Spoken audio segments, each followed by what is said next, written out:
Salve, salve, salve galera! Bem-vindo a mais um podcast do esporte. Hoje um podcast para a gente falar de Campeonato Brasileiro, falar um pouco de Copa América, falar um pouco de Eurocopa também, né? Vários campeonatos acontecendo, né? Aliás, um dos motivos aí de críticas ao nosso futebol, a gente está vivenciando, né? Ao longo dessas últimas semanas, a questão das datas FIFAs, né? Que o os campeonatos aqui no Brasil acontecem em momentos onde acontecem torneios de seleções, né? Nas Olimpíadas, por exemplo, alguns clubes não querem liberar alguns jogadores para jogar as Olimpíadas, né? Copa América, jogadores disputando a Copa América com a seleção brasileira, e aí é aquele grande dilema, né?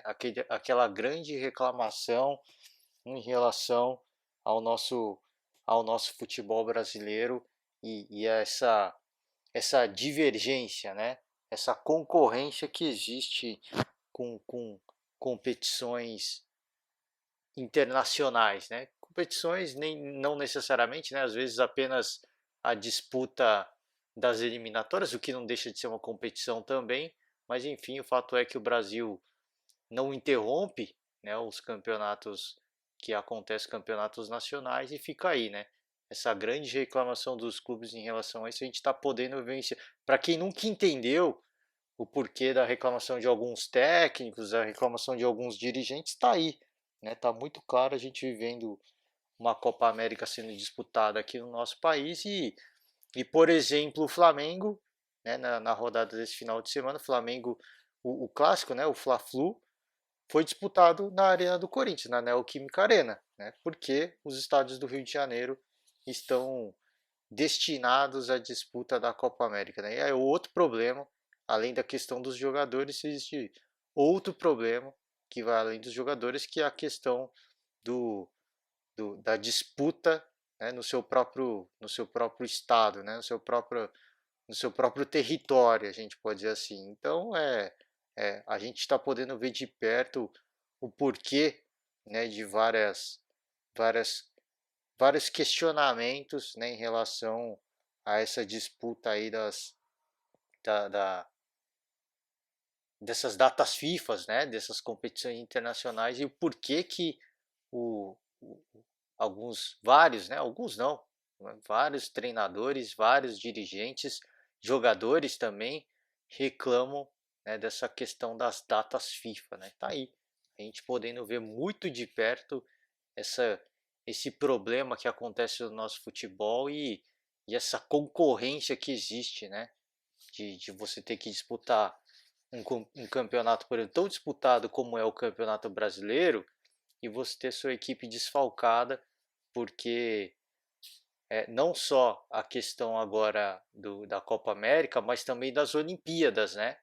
Porque não é obrigado a ceder o jogador, obviamente, mas é chato, né? Você coloca o jogador numa situação complicada, né? Quando você faz o jogador não disputar umas Olimpíadas, né? É um título importante, uma medalha que está em disputa, por exemplo, e para a carreira do jogador isso é muito interessante. Eu duvido que não tenha um jogador que não queira disputar os Jogos Olímpicos representando a seleção brasileira. Então existem vários problemas, né? E o clube, obviamente, está interessado, né, nas suas questões, principalmente para a disputa de títulos, porque afinal título é dinheiro, mas existe a questão do jogador, né, de você desmotivar o jogador, e aí é outra problemática, né? Mas eu não vou entrar nessa discussão. A gente sabe que tem muita coisa errada no nosso futebol e essa é uma delas, né? Essa é uma delas, infelizmente. O nosso futebol ele é prejudicado, né, por conta disso, de você não ter, né, as equipes com os seus melhores jogadores, né, e não ter os melhores jogadores à disposição necessariamente implica um, naquela questão da equipe não jogar o seu melhor futebol, e não jogando o seu melhor futebol, de repente é eliminado uma competição de mata-mata, de repente deixa escapar pontos importantes num campeonato de pontos corridos como é o Campeonato Brasileiro e por aí vai, né? Então eu acho que é um problema que a CBF tem que corrigir, mas a gente sabe que não existe interesse por parte da CBF em correr, porque isso é um problema de anos, né?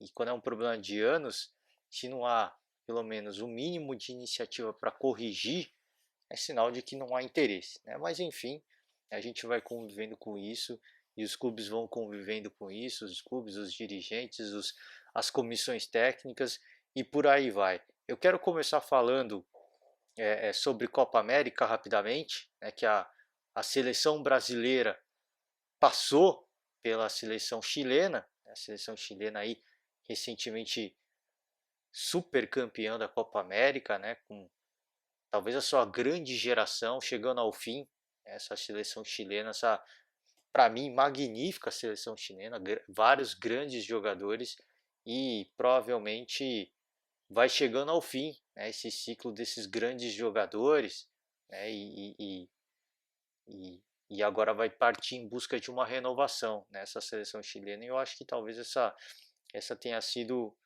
a última Copa América dessa seleção magnífica, que essa magnífica pelo que a gente já viu ela jogar, né? Mas claro que não é uma unanimidade, por exemplo, sofre em eliminatórias de Copa do Mundo, dessa vez nessa Copa foi eliminada pelo Brasil e cá entre nós não fez uma grande partida, né? Com todo o respeito, o Brasil estava com um jogador a menos praticamente segundo tempo inteiro e a seleção chilena não teve lances interessantes, mas não chegou a ameaçar de fato, né?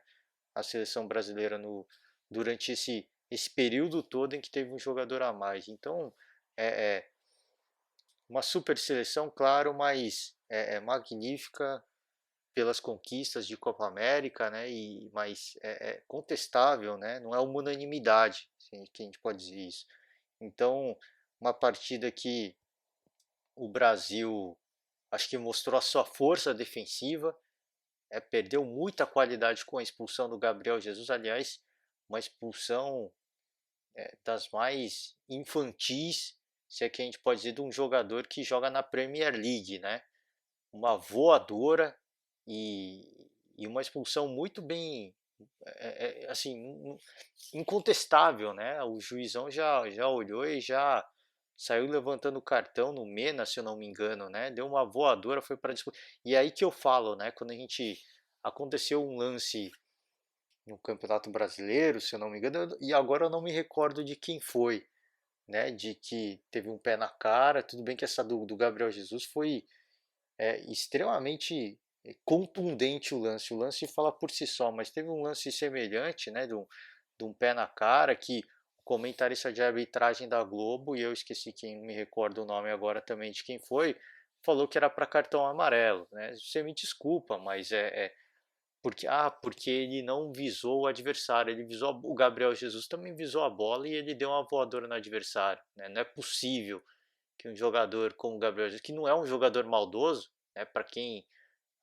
pôde acompanhar o Gabriel Jesus, o início dele, a ascensão dele aqui no futebol brasileiro, no Palmeiras, sabe que ele não é um jogador maldoso, não é um jogador para lances violentos, não é, não é esse tipo, não é o perfil do Gabriel Jesus, mesmo indo para a Inglaterra, esse não é o perfil dele, não é um jogador briguento, não é encrenqueiro, não é polêmico, e é um lance que ele vai claramente para a disputa da bola, agora de forma totalmente inconsequente, né? Então, para quem fala, não, foi para disputa, não era para cartão vermelho, era para cartão amarelo, né? E esse lance claro que foi muito mais contundente, foi muito mais violento, mas é o que eu falei, aconteceu recentemente no Campeonato Brasileiro um lance de um pé na cara e, e o comentarista da arbitragem falou isso, para cartão amarelo, porque o jogador não visa o adversário, ele visa a bola, mas é, é, é, acidente de trabalho também é cartão vermelho, né? Você coloca em risco a integridade do outro atleta, né? Você vai com o pé alto, uma voadora para disputa de bola, você sabe que o cara, o que é comum é o adversário ir de cabeça, né? mais de 80% desse tipo de lance, os jogadores vão para disputa de bola de cabeça. Você ir com o pé alto, você assume um risco, né, de você ferir o adversário. E o lance fala por si só, o Gabriel Jesus sequer contesta, ele fica ali do lado apenas para ver se a falta dele não causou algum dano maior, né? Mas ele claramente ele acusa o golpe, né? Ele sequer discute com o juiz, com a arbitragem, qualquer intenção que possa ter havido. Ele sabe disso. É um jogador experiente. É por isso que eu falo, um jogador que disputa um campeonato profissional não tem desculpa, né? O cara sabe o que ele está sujeito quando ele faz esse tipo, quando ele vai dessa forma para a disputa da bola. Dificultou muito para a seleção brasileira, mas a seleção conseguiu fazer um gol com um jogador a menos, gol do Paquetá, que inclusive para mim foi um gol contestável, né? A seleção chilena reclamou bastante, depois disso passou a reclamar muito em várias outras marcações do árbitro, e esse lance para mim do Paquetá foi um lance contestável, né? Porque para mim ele faz a falta, né? Quando ele recebe a bola, ele vai para o contato e para mim é falta esse contato, tá? Mas enfim, a arbitragem entendeu que não, e aí o Paquetá foi muito feliz no lance e conseguiu fazer o gol para a seleção brasileira, o gol que é, sacramentou a vitória, né? O Brasil depois tentou algumas outras chances, né?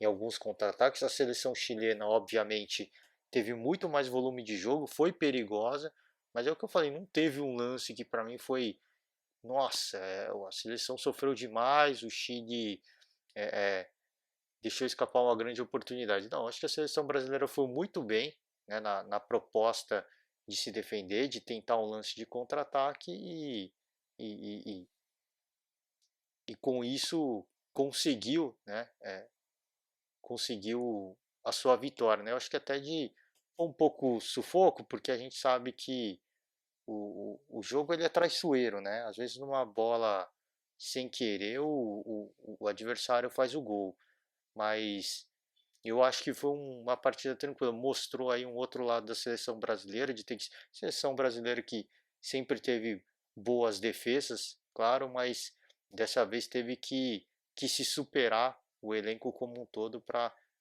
ter esse volume defensivo e segurar a seleção chilena, tá?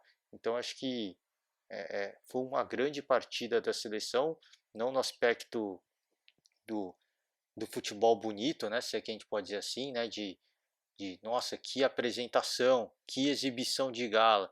Eu acho que não nesse sentido, mas foi uma bela apresentação no sentido de que mostrou um outro lado, né? Uma equipe aguerrida, uma equipe que mostrou raça, mostrou entrega. E aliás, acabei de cometer uma gafe, né? Falei que o gol do Brasil saiu quando o Gabriel com um jogador a menos, não, né? Saiu no início do segundo tempo, ainda com o Gabriel Jesus e logo na sequência que o Gabriel Jesus é expulso, né? É o contrário, né?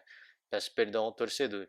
O Paquetá faz o gol no início do segundo tempo e aí 2, 3 minutos depois o Gabriel Jesus comete o lance derradeiro aí culminou com a expulsão. Então foi uma exibição interessante, na minha opinião, né, da seleção brasileira nesse aspecto, né, de mostrar garra, de mostrar vontade, intensidade, porque não é comum, né, a gente ver esse tipo de jogo da seleção brasileira, né, essa, essa entrega, né, se falta qualidade, sobra vontade, sobra entrega, e não é comum a gente ver isso na seleção brasileira, não porque os jogadores não são capazes disso, né, mas porque até por atuarem muito tempo no, no futebol europeu, é difícil ver essa atuação digna de Libertadores, né? Na seleção brasileira. Então acho que fica esse ponto interessante aí dessa atuação da seleção que se mostrou bastante comprometida, né, com o resultado, com a vitória. Tá? O Brasil vai enfrentar o Peru eliminou o Paraguai nas penalidades, né? A disputa foi 4-3 para o Peru e uma partida interessante, né? Que essas partidas entre Brasil e Peru em geral, né, costumam ser bem pegadas, bem difíceis para a seleção brasileira. Tá claro que na fase de grupos o Brasil goleou o Peru, né, a seleção peruana, mas eu acho que foi um erro de percurso aí da seleção peruana. Eu acho que essa partida tem tudo para ser muito mais difícil. E é complicado você vir de uma goleada justamente por isso, né, porque cria uma falsa sensação de que essa partida vai ser fácil, e não vai, tá? Vai ser totalmente diferente.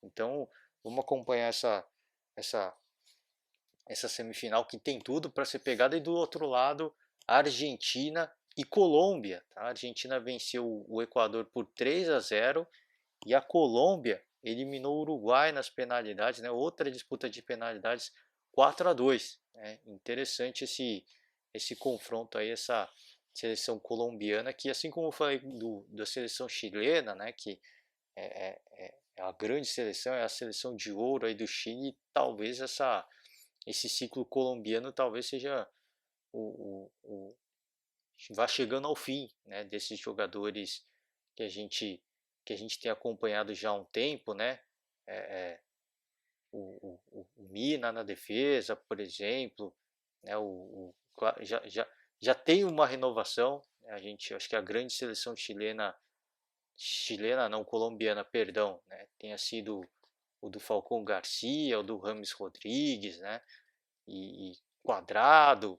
Essa é uma seleção que já começa a se renovar, mas que colhe os efeitos, colhe os frutos, né, dessa renovação que aconteceu, dessa melhora que houve no futebol colombiano, e é uma seleção interessante, né? A Colômbia melhorou muito o nível do seu futebol, tá aí, né? Eliminando o Uruguai, uma seleção extremamente tradicional, o perdão, galera, e, e, e sendo eliminada nas penalidades pela seleção colombiana. Então é interessante esse embate, esse duelo entre Argentina e, e Colômbia, né? Claro que os grandes favoritos é Brasil e Argentina, mas uma surpresa não está descartada, né? Não está descartada. Então fica aí um, uma semifinal bastante interessante. Claro que eu acho que seria muito mais é, é, vistoso a gente ver um Argentina e Uruguai, mas eu acho que pegaria muito mais fogo a partida. Mas claro, a Colômbia tem os seus méritos, e não à toa chega aí para essa disputa contra a seleção argentina. Tá? Falar agora de Eurocopa rapidamente, tá? Porque as semifinais estão definidas também na Eurocopa: Itália contra a Espanha, Inglaterra contra a Dinamarca, tá? E essas seleções chegaram onde estão, algumas delas um pouco mais fáceis, de maneira um pouco mais tranquila do que outras, tá? A seleção italiana vem voando, tá? Chegou a tomar um gol da Bélgica, mas de forma alguma foi ameaçada na fase de quartas de final. Antes disso, passou da Áustria também 2-1, tomou um sufoco também da Áustria, né? Mas a seleção italiana veio muito bem, talvez esteja a sensação da Eurocopa, né, neste momento. E para a Bélgica, eu acho que era a grande oportunidade dessa geração belga, né? Que muito tem se falado, né? Eu acho que era o grande momento dessa seleção ganhar um título de expressão. Né? E eu acho que infelizmente essa super seleção, essa super geração vai terminar sem nenhum título. Tá? Claro, existe mais uma oportunidade na Copa do Catar, que está logo aí, né? Mais um ano aí pela frente, então muitos desses jogadores vão estar lá, mas já vão ser jogadores com mais bagagem, com mais idade. Eu acho que a Eurocopa talvez fosse um título um pouco mais fácil deles alcançarem, e a conquista da Eurocopa poderia trazer é, é, alguns frutos importantes, né, para essa, como a confiança, né, de você disputar uma Copa do Mundo. É sempre muita pressão você disputar uma Copa do Mundo, e eu acho que é, é, infelizmente essa geração, essa super geração belga vai terminar aí sem nenhum título, né? Infelizmente, porque é uma grande seleção, né? De Bruyne, Hazard, o Lukaku, é uma super seleção, mas infelizmente tem tudo para terminar aí sem nenhum título nessa, talvez seja a melhor geração belga, né? Melhor seleção belga que a gente teve aí na história da seleção belga. Infelizmente, pode terminar aí sem nenhum título, né, conquistado. A Espanha passou com dificuldade da Suíça, né? A Suíça, para quem não viu, eliminou a França nas penalidades, não perdeu nenhuma cobrança. Quis o destino, né? A ironia do destino, quis o destino que o Mbappé perdesse o último lance e a Suíça passasse. E nesse jogo contra a Espanha, foi um sufoco, porque a Suíça teve um jogador expulso e passou um perrengue nas prorrogações, conseguindo segurar. Parecia que a Suíça ia derrubar mais um favorito, né, pela forma como vinha chegando para a disputa das penalidades. Mas eu acho que aí não pesou a questão a questão mental, né, o aspecto psicológico. Acho que pesou muito mais a questão física, né, dos jogadores da Suíça de terem disputado uma boa parte do segundo tempo e dois tempos de prorrogação disputado aí, sofrendo muito, correndo muito, batalhando muito para segurar a seleção espanhola. Eu acho que pesou demais na conta. Eu acho que a perna ficou pesada para os jogadores, né, para a disputa das penalidades. Infelizmente a Suíça não conseguiu suportar e a Espanha prevaleceu, né, a grande campeã, essa grande seleção super campeã de Eurocopa chega aí nas semifinais com muita moral, né? Vindo de uma disputa de penalidade é sempre importante porque testa a equipe mentalmente, testa o psicológico da equipe, né? A seleção inglesa da Inglaterra chega aí vencendo, depois de vencer a Ucrânia por 4-0, finalmente desencantou, né? A seleção inglesa. A seleção inglesa vinha sendo muito contestada, né? Resultados, placares muito magros. E dessa vez um 4-0 para calar a boca de todos os críticos. Eu acho que neste momento a Inglaterra e a Itália são as grandes favoritas pelas atuações que a gente vem vendo. A Itália desde o início jogando muito bem, a Inglaterra numa crescente muito interessante. E a Dinamarca chega aí como para honrar, né, para homenagear o Eriksen, né, aquele jogador que teve o problema cardíaco no primeiro jogo da Euro. E a Dinamarca vem fazendo grandes atuações, né? E a República Tcheca foi mais uma vítima dessa, dessa boa seleção dinamarquesa, né? A Inglaterra que se cuide, porque é um time que está jogando, está indo além da sua capacidade, muito por conta dessa questão do Eriksen, né? Houve muita comoção e claramente os jogadores jogam, né, em homenagem ao principal jogador da seleção dinamarquesa. Então foi um duelo interessante, porque a República Tcheca vinha fazendo boas atuações também na Euro e a Dinamarca prevaleceu. Acho que mostra a força dessa seleção dinamarquesa. Então a gente tem duas grandes semifinais, né? Itália e Espanha, indiscutivelmente um grande confronto de duas grandes seleções. E do outro lado a Inglaterra com um pouco mais de tradição do que a Dinamarca, mas e numa crescente, né, nas suas atuações, mas a seleção dinamarquesa é o que eu falei, corre por fora, né? Eles vêm jogando para homenagear aí o Eriksen, que acompanha agora de fora o caminho da seleção dinamarquesa. Então, duas grandes semifinais, assim como na Copa América, as competições continentais vão chegando ao fim, e isso vai sendo bom para as equipes brasileiras, né? Com o fim da Copa América, pelo menos, os jogadores voltam aos seus clubes e, e os clubes podem contar aí com os seus melhores jogadores, com o que tem de melhor. E no Campeonato Brasileiro, quem não tem nada com isso é o Red Bull Bragantino, e essa equipe vem, né, surpreendendo a cada rodada. Tá? Cada rodada que passa é uma equipe que vem surpreendendo pela maturidade, tá? Pela forma como eles jogam. E nessa última rodada ficou claro que é uma grande equipe. Tá? É uma equipe que depende muito, né, do, de como vai se desenhar o campeonato, né, de como vai ser a temporada né, do Bragantino, questão de lesão, enfim, tem várias coisas, várias outras coisas envolvidas. Mas eu já tinha dito aqui, é uma seleção que está, é uma seleção não, falando de seleções, né? É uma equipe que está preparada para ser campeã brasileira. Está preparada, se está pronta, o campeonato vai dizer, né, ao longo do tempo, mas está preparada. E essa partida contra o São Paulo no final de semana deixou muito claro isso. Tá? O São Paulo sai na frente e o Bragantino vai buscar a virada com o golaço do Arthur, né?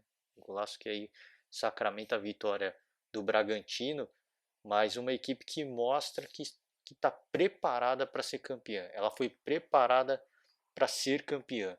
Tá? E é impressionante o trabalho que faz o, a Red Bull, né? Ao longo do mundo, né? Ao longo do mundo, não, ao redor do mundo, né? Várias equipes da Red Bull são muito boas, né? Eles conseguem criar boas equipes e o Bragantino não é diferente. Uma equipe, uma super equipe muito bem montada, com jogadores sem grandes astros, né? Mas jogadores muito bons em várias posições e está aí colhendo fruto de um bom trabalho que foi feito, tá? Não, não por isso é líder, né? Então acho que a liderança neste momento está em boas mãos. Para mim, a equipe que hoje apresenta o melhor futebol, tá invicta ainda na competição e é o que eu falei, essa partida contra o São Paulo no Morumbi mostrou o porquê que o Bragantino é líder, né? Saindo atrás no placar e buscar o empate contra o São Paulo no Morumbi, isso não é pouca coisa, tá? Mostra a força que tem essa equipe que na rodada anterior empatou contra o Ceará, né? Aí jogando como mandante empatou contra o Ceará.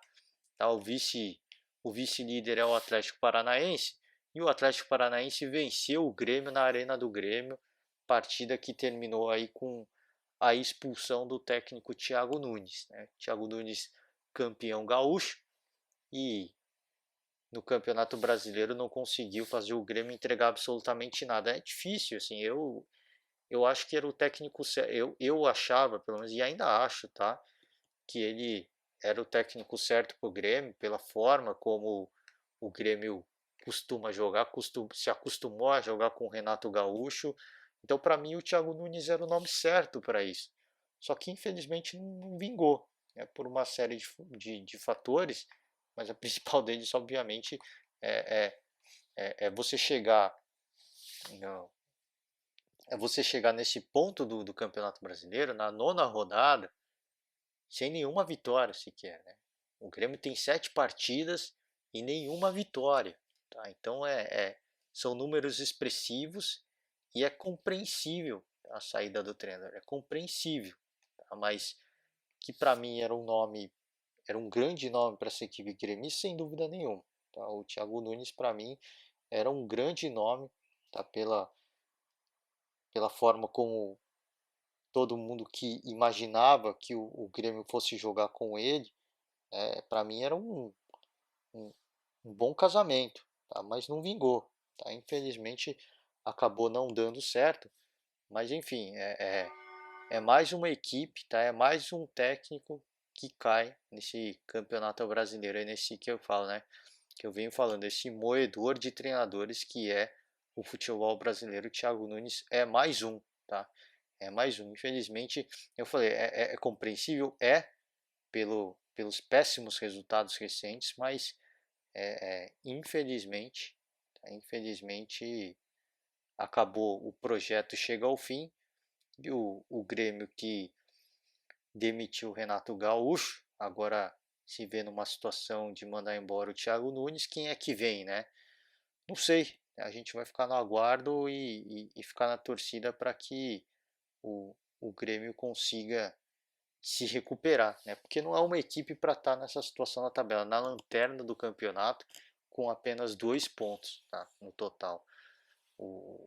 E o Atlético Paranaense, no caso, que não tem nada com isso, venceu e segue aí como o vice-líder do Campeonato Brasileiro, empatado em pontos com o Palmeiras. Tá? O Palmeiras venceu o Sport fora de casa, 1-0, gol do Gustavo Scarpa, e se foi eliminado na Copa do Brasil de uma forma até vexatória, vem se recuperando, né?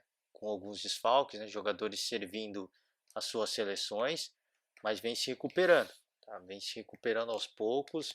É uma equipe que ainda não convence, é uma equipe que ainda não convence, tá? Muitos comentaristas ainda criticam as atuações do Palmeiras e é justificável, mas é uma equipe que para mim tem a sua forma de jogar, se acostumou a jogar assim, e esse é o Palmeiras, né? Esse é o Palmeiras, essa é a forma como o Palmeiras joga, esse, esse é o novo Palmeiras, esse é o Palmeiras do Abel Ferreira, né? Ah, mas pelo elenco que tem, tinha que entregar muito mais, sem dúvida, né? Sem dúvida. Ofensivamente, o que é esperado do Palmeiras é muito mais do que a gente tem visto, mas é, é, é o perfil, é o estilo do Abel Ferreira, né? A gente vai ficar criticando as pessoas pelo que ela, não gosto do seu cabelo assim, não gosto da sua barba assim. A gente vai começar a criticar as pessoas pela aparência, né? E eu acho que esse não é o caminho, né? O Palmeiras já deixou claro que esse é o perfil, essa é a forma como o Palmeiras do Abel Ferreira vai jogar. E é isso.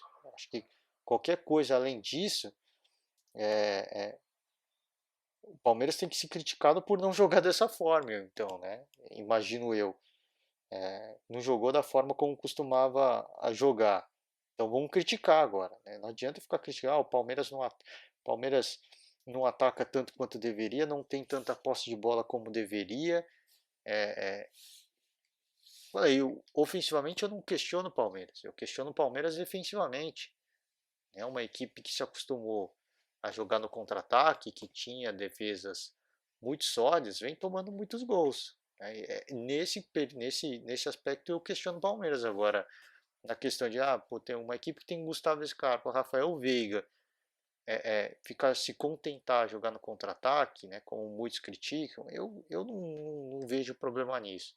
Tá? Eu acho que o Palmeiras joga dessa forma, é um futebol eficiente e a gente tem que questionar qualquer coisa fora disso, né? O problema é que às vezes o Palmeiras faz uma outra partida com uma exibição de gala, né? Super ofensiva, agredindo o adversário, dominando o jogo e na partida seguinte já falei, depende muito do que o adversário permite fazer. Mas isso acaba meio que criando uma ilusão e os comentaristas criticam em cima disso, né? É uma partida pontual, isso acontece, né? Então acho que esse é o Palmeiras, esse é o novo Palmeiras, esse é o Palmeiras do Abel Ferreira. E, e, e qualquer coisa fora disso, aí sim, eu acho que existe margem para crítica, mas já deu, né? Acho que de ficar criticando o Palmeiras, o futebol do Palmeiras, não tá legal, não é assim, tem mais jogador, tinha que fazer mais. Acho que já deu, né? Tá claro que esse é o novo Palmeiras. Esse é o novo Palmeiras não, né? Que já tá assim já desde a chegada, desde antes do Abel Ferreira chegar, né? O, o Andrei já fazia isso, né? Então, acho que já deu, né? De tanta crítica, de tanta reclamação. Esse é o Palmeiras, né? Doa quem doer, esse é o Palmeiras e é o Palmeiras eficiente. Óbvio, esse ano foi ruim, muitas disputas de penalidades perdidas, mas a temporada de 2020 conquistou grandes títulos. Então acho que eu fico com isso, né? Eu fico com isso. Esse é o Palmeiras do futebol simples, né? Do futebol direto, nem sempre o mais bonito, nem sempre o mais bonito, mas eficiente. Né? E qualquer coisa fora disso, aí sim a gente critica o Palmeiras, né? Por não apresentar o que vinha apresentando, tá? O quarto colocado, o Atlético Mineiro. O Atlético Mineiro venceu o Cuiabá 1-0, belo lance do Hulk, né? Ganhou na corrida ali, deu assistência. O Galo fez 1-0, conquistou os 3 pontos, o gol do Nath Fernandes, né? Aliás, antes disso, o Nath Fernandes tomou um drible do goleiro Walter do Cuiabá e depois se vingou com um gol, né? Mas bela assistência do Hulk, né? Ganhou na corrida e fez o passe para o Nath Fernandes fazer o 1-0. Resultado magro, mas o suficiente aí para os 3 pontos e o Galo quarto colocado do Campeonato Brasileiro. Tá? O quinto colocado é o Fortaleza. Fortaleza perdeu. Aliás, eu falei do Atlético Paranaense que ganhou do Grêmio, né? Atlético Goianiense que ganhou do Grêmio. Peço desculpas ao torcedor. O Atlético Paranaense ganhou do Fortaleza, tá? Tô cometendo os erros aqui, o pessoal já vai me falando que está errado e eu vou corrigindo, né? Peço perdão ao torcedor, das duas equipes, né? Sei que a gente começa a olhar os resultados aqui, começa a falar de um clube de outro, pensando no outro, e eu peço perdão ao torcedor. Não é desculpa, obviamente, né? Mas é pedir mil desculpas aos torcedores das duas equipes, né? Mas peço perdão aí pelo erro que eu falo. Eu começo a ver eu estou falando de uma equipe, de uma partida, já pensando duas, três à frente, né? E aí acabo cometendo a gafe. Isso faz parte, né? Mas eu peço perdão ao torcedor por isso. O Atlético Paranaense, agora sim, né? 2-1 para cima do Fortaleza. E quem venceu o Grêmio foi o Atlético Goianiense, tá? Peço perdão ao torcedor. O Bahia é o sexto colocado, 2-0 para cima da Chape, tá? Golaço do Gilberto. Depois o Gilberto quase fez mais um, mas quem fez foi o Rodriguinho. E o Bahia, sexto colocado, 2-0 para cima da Chape. Bom resultado, né? Fora de casa é sempre um bom resultado sair com a vitória, tá? Sempre bom não. Bom seria o empate, né? É um ótimo resultado. A, a, a excelente, a boa equipe do Atlético Goianiense é a sétima colocada. Agora sim, né? Venceu o Grêmio por 1-0 na arena do Grêmio. E aí vai, né? O oitavo colocado o Ceará, o nono colocado Fluminense, que eu falei no comecinho do podcast, quando eu estava falando da questão das data FIFA, é Fla-Flu.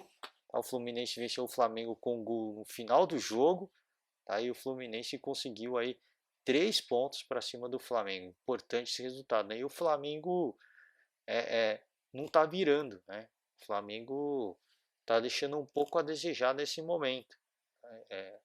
Oscilando muito, vence um, perde o outro, e cada vez mais a gente começa a se perguntar até quando, tá, o Rogério Ceni vai permanecer, né, à frente dessa equipe do Flamengo, tá? Porque quando o Renato Gaúcho saiu do Grêmio, foi para o Rio, recusou a proposta do Corinthians, muita gente já começou a, a, a cogitar, né, a ida do Renato Gaúcho para o Flamengo. Isso ficou muito quente. E essas atuações questionáveis do Flamengo faz a gente começar a se questionar cada vez mais até quando o Flamengo vai manter o Rogério Ceni e em que momento o Renato Gaúcho vai para o Flamengo. Não sei, não sei. A gente começa a se perguntar cada vez mais porque claro que o Flamengo está desfalcado, mas é uma equipe que pelo elenco que tem pode fazer mais, né? Pode fazer mais. Então a gente fica se perguntando até quando, tá? Até quando o Rogério Ceni vai aguentar. A torcida já pede Renato Gaúcho e eu acho que a próxima partida é a partida decisiva para o Rogério Ceni. Tá? Se o Rogério Ceni vai ser contra o Galo, vai ser no Mineirão, mas não interessa, né? Se o Flamengo perder do Atlético Mineiro, eu acho que o Rogério Ceni cai e o Flamengo naturalmente, né, a opção mais óbvia deve ser o Renato Gaúcho, tá? Então fica aí, acho que para mim a partida da 10ª rodada é a partida derradeira, é a final para o Rogério Ceni. O Rogério Ceni precisa vencer o Galo. Se empatar, ele vai continuar sendo muito contestado, tá? Mesmo se vencer, vai continuar sendo contestado, mas dá o respiro. Tá? Pô, que resultado, venceu o Galo em Minas.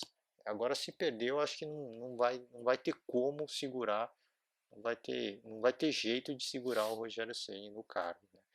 O 11º colocado é o Santos, né? O Santos perdeu do América 2-0, uma partida que o, o Fernando Diniz reclamou bastante da arbitragem, e eu concordo com ele em vários lances, né, uma marcação de penalidade e enfim, outras faltas que foram acontecendo, e o Fernando Diniz reclamou bastante mas eu acho que o Fernando Diniz não pode se prender, tá, a simplesmente reclamar da arbitragem. Esse foi o Fernando Diniz do São Paulo, né? De reclamar muito. E aí, quando a arbitragem erra a favor da equipe dele, ele não fala nada, né? Esse foi o Fernando Diniz do São Paulo. Ele tem que parar com algumas manias do passado e a vida que segue, assim. Tem o árbitro de vídeo e, e, e os caras erraram tudo bem, assim. A gente sabe que tá sujeito a isso. Isso está acontecendo. A gente tá todo mundo reclamando. Agora, a derrota foi. A gente pode acreditar os erros da arbitragem? Pode acreditar também. Agora, é a vida que segue, entendeu? A arbitragem errou, não vou me prender a isso, não vou pôr na conta os erros da arbitragem. Tem que pôr, óbvio, mas não só isso, né? Então acho que águas passadas, né? Vida que segue. Essa era uma mania muito comum no Fernando Diniz no São Paulo e eu espero que ele pare com isso, tá? Não adianta ficar se prendendo a isso, tá? Ele tem que buscar melhorar a sua equipe, tá? Se a equipe não consegue fazer gols com, com a partida com a partida rolando, vai reclamar de penalidade, de alguma outra falta, tudo bem, isso faz parte do jogo. Isso acontece no jogo. Agora, ele tem que garantir que a sua equipe vai conseguir, né, fazer os gols que precisa no tempo normal, sem depender da arbitragem, né? Então, acho que, claro, isso pesa muito, e nessa partida eu acho que pesou demais.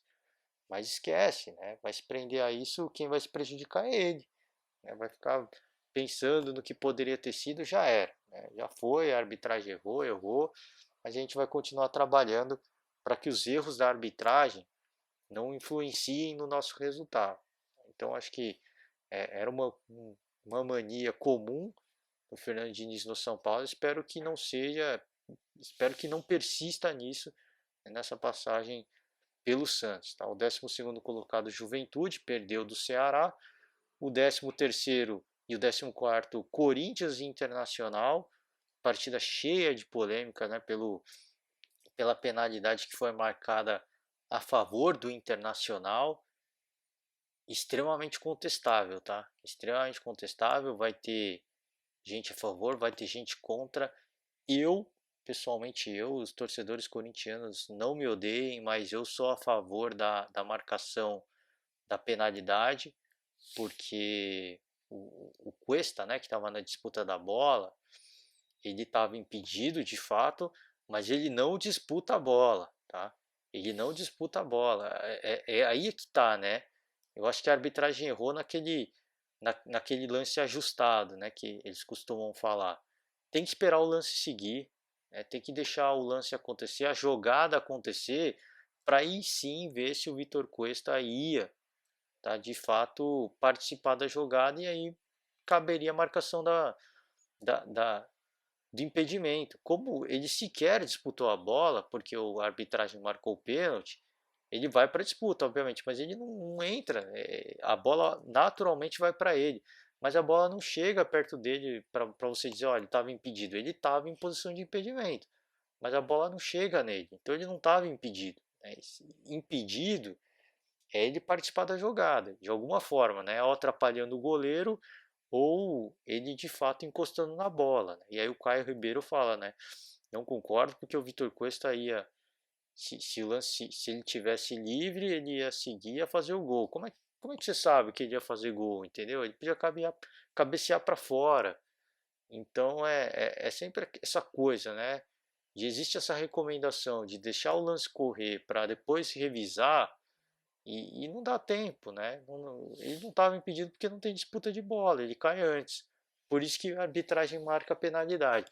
Por isso que eu falei, é um lance muito difícil, tá? Mas nesse caso eu concordo com a marcação da arbitragem, que ele estaria em posição de impedimento? Estaria, tá? Mas ele não vai para a disputa da bola, e aí sim, caracterizando o impedimento, por quê? Porque ele é empurrado antes. Por isso que a marcação da penalidade acontece, mas é difícil, o lance é extremamente complicado, tá? Existe gente a favor, justamente por isso, né? Porque diz que ele estava impedido, existe gente que vai ser contra, mas enfim, eu acho que a arbitragem acertou justamente por isso, né? Ele estava em posição de impedimento? Estava, mas ele não estava impedido. Por que que ele não ficou impedido? Porque ele foi impedido, tá, de participar da jogada pela carga que ele recebe nas costas. E por isso, tá, eu acho que a marcação não foi um absurdo, mas assim, extremamente polêmico. De fato, eu concordo com isso.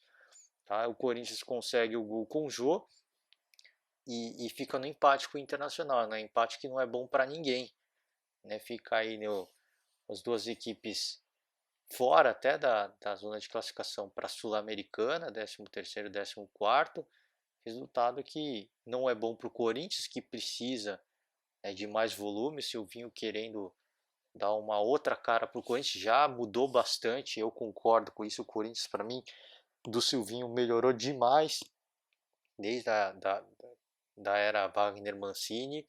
Eu acho que o Corinthians melhorou bastante, tá, a sua postura dentro de campo, mas precisa de mais. Tem as suas limitações? Tem, mas eu acho que precisa de mais. E o Diego Aguirre também não consegue fazer o Internacional melhorar ainda. É pouquíssimo tempo de trabalho, claro, mas ainda não conseguiu fazer essa equipe do Internacional engrenar. Tá, o 15º é o América, venceu o Santos, América Mineiro, né, que eu falei, venceu o Santos. O 16º Sport, perdeu o Palmeiras. E aí o Z4, tá? Um Z4 um tanto quanto inusitado, com São Paulo em 17º, o Grêmio na lanterna e no meio deles Cuiabá e Chapecoense. Tá? O campeonato está no começo, não está mais no começo. Tá? E 9 rodadas. Tá? O São Paulo tem as 9 rodadas, já tem os 9 jogos na conta. 5 pontos apenas, nenhuma vitória. O campeonato está no começo, né? Por isso que eu falo, é perigoso isso, né? Ficar, o campeonato está no começo, o campeonato está no começo, agora está em crise. Tá? Não tem jeito. Não está em crise. Não, agora já está em crise. 9 rodadas, nenhuma vitória, na zona do rebaixamento, infelizmente está em crise. Tá? Não é querendo, tá querendo para ele. Não estou querendo para ele, está em crise por quê? Porque precisa vencer. Precisa vencer. E é o que eu falei, né? Eu tinha tanta certeza que o São Paulo e o Grêmio iriam sair dessa situação em poucas rodadas, e agora o que eu me pergunto o Grêmio não, né? Porque o Grêmio, boa parte do Campeonato Gaúcho fez com o Renato Gaúcho, né? Então acho que muito do que foi feito, muito da conquista do Grêmio, acho que a gente pode acreditar no Renato Portaluppi, no trabalho do Renato Portaluppi. Agora no São Paulo não, no São Paulo é o mesmo técnico, né? E para mim eu cada vez tenho mais certeza de que o São Paulo que a gente viu no Campeonato Paulista foi uma equipe atípica, né? Foi uma exceção. O torcedor pode ficar bravo comigo, mas infelizmente é o que a gente está vendo. 9 rodadas, não tem muito o que se discutir. 9 rodadas, não tem muito mais desculpa. Né? Então o que a gente viu no Paulista me parece que foi uma exceção, né? Foi algo diferente. E agora a gente está vendo o que é o São Paulo de verdade. Espero que não, eu espero de fato estar errado. Agora, o Grêmio contratou um novo treinador, que é um excelente treinador. Tá? O currículo do Thiago Nunes fala por si só. Vencedor de Copa do Brasil, vencedor de Sul-Americana, vai questionar o que do currículo do Thiago Nunes? É um grande treinador. Tá? É um grande treinador. Agora não vingou no Grêmio. E aí já são 2 treinadores que passaram pelo Grêmio, né? O Renato Gaúcho e o Thiago Nunes. E a gente começa a se preocupar, né, com o futuro do Grêmio no Campeonato Brasileiro. Tá? Será que essa vai ser a sina do Grêmio? Tem um segundo turno inteiro pela frente. Tá? Que o primeiro turno já era. Assim. O primeiro turno vai ser para dar confiança na equipe, devolver o volume de jogo dessa equipe e aí sim começar a sair dessa situação. Mas é projeto segundo turno agora. Com 9 rodadas, o projeto do Grêmio é segundo turno. Foco no segundo turno para a gente sair dessa situação. Mas a gente começa a se perguntar, né? Quanto tempo vai levar agora? Porque a gente não vê melhora. A gente não vê melhora. Infelizmente é isso. E no caso do São Paulo é o que eu falei. Pelo menos o Grêmio Dá para pôr na culpa da gestão, né? Porque mandou embora 2 treinadores, mas no São Paulo é o mesmo. Tá? Assim, claro que eu acho que não é motivo para mandar o treinador embora, não estou falando isso. Tá? Não estou falando isso. Agora, o treinador que foi campeão paulista, né? Fez uma grande partida contra o Palmeiras, atual campeão da Libertadores, taticamente perfeito, né? No Campeonato Paulista, a equipe que montou o Crespo, né? São Paulo. Por que não está funcionando agora? Eu acho que tem que abrir mão de algumas convicções e entender que neste momento você tem que abrir mão de algumas coisas, tá? Para conseguir um resultado positivo. E o São Paulo, que foi muito bem defensivamente no Campeonato Paulista, se fosse o São Paulo do Campeonato Paulista, teria feito um gol contra o Bragantino e teria segurado o resultado. Que fosse no sufoco, mas ia segurar o resultado. Nem isso o São Paulo do Campeonato Brasileiro é capaz de fazer. E por isso que eu estou falando, precisa rever alguns conceitos, tá? E abrir mão de algumas coisas. Tá? O futebol feio, se for eficiente, se trouxer resultado, enfim, é o que vai ter que ser, é o que tem para hoje. Se o São Paulo não vence, o São Paulo não sai da zona de rebaixamento. Tá? Então, por isso que eu estou falando. E o Grêmio é a mesma coisa, né? O Grêmio é a mesma coisa. Vai ter que abrir mão de algumas convicções para, se quiser sair dessa situação. Não adianta pensar no que eu tenho jogadores, eu não vou me contentar com um gol e depois jogar na defesa. Claro que não. A camisa é muito maior que isso. Agora, nesse momento, é o que tem. E se não entender isso, a situação vai ficar cada vez pior. A tendência é piorar. Por isso que, por isso que a gente começa a se perguntar: será que já não está na hora, no caso pelo menos do São Paulo, do Crespo mudar algumas coisas, algumas convicções, pelo menos temporariamente, né? Um cara que conhece bem o elenco, que tem o respeito dos jogadores, ele consegue passar esse recado. Olha, a gente vai mudar, não é bonito, não é legal, mas para esse momento é o que vai ter que ser. A gente vai ter que fazer isso para as coisas funcionarem, para a gente sair dessa situação. Então, daqui a pouco eu vou ser mandado embora, né? Então acho que falta um pouco isso, né? Eu acho que essa perspicácia de entender que o momento não é legal e que agora a gente vai ter que mudar algumas coisas, né, em prol de vitórias. Ter que abrir mão de um futebol bacana, daquilo que eu acredito, para conseguir vitória, sair dessa situação. Aí sim, quando a gente retomar a confiança, quando a gente recuperar jogadores, né, que estão no departamento médico, aí sim eu volto a pensar naquilo que eu acho que tem que ser, naquilo que vai tornar o São Paulo campeão, tá? Candidato a título no caso. Se não, olha, São Paulo vive com problema de departamento. De fato, São Paulo tem esse problema, tá? E não é de hoje. Então acho que já não dá mais para pôr na culpa, não dá para pôr isso na conta, né? Falar que a culpa dessa questão do departamento médico, porque o São Paulo convive isso há anos, cara. Então, todo mundo que trabalha lá sabe que isso é um problema poxa, não existe um plano B, né? É isso que a gente se pergunta, né? A que ponto vai o amadorismo? Será que os caras estão achando que não, vai dar tudo certo, né? Vai dar tudo certo. Não está dando certo. Então, esse é o ponto. Assim. Em que momento que os caras vão falar, não, vamos dar um passo atrás e vamos fazer a coisa acontecer, porque não está dando certo. Aí é o que eu falei, já está em crise. Não adianta falar que não está mais. Tá querendo jogar pressão. Não estou querendo jogar pressão. Longe disso. É longe disso, porque é o que eu estou falando. O que a gente viu de São Paulo e Grêmio nos campeonatos estaduais não condiz com o que a gente está vendo agora.